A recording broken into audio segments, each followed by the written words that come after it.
Subdit I Indaksi Direktorat Reserse Kriminal Khusus, Ditreskrimsus Polda Kalsel mengamankan 2.740 bungkus atau 31.320 liter minyak goreng kemasan berbagai merek yang diduga ditimbun.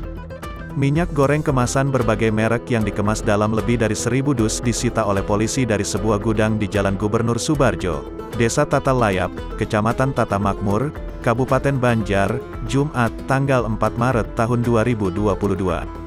Sebanyak 2.740 bungkus atau 31.320 liter minyak goreng kemasan berbagai merek yang dikemas dalam lebih dari 1.000 dus disita oleh polisi sebagai barang bukti. Modusnya, pelaku menimbun barang berupa minyak goreng berbagai kemasan untuk dijual kembali dengan harga lebih tinggi, kata Direktur Reserse Kriminal Khusus Polda Kalsel, Kombes Pol Suhasto, Selasa, tanggal 8 Maret tahun 2022.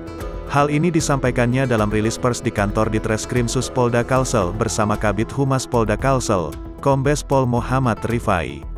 Lebih spesifik, ada 7 macam merek minyak goreng yang disita yaitu merek Jujur sebanyak 2.380 bungkus, Bimoli 80 bungkus, Sofia 7.820 bungkus, Filma 1.050 bungkus, Fortune 2.370 bungkus, Fryswell 410 bungkus dan Sania 2.740 bungkus.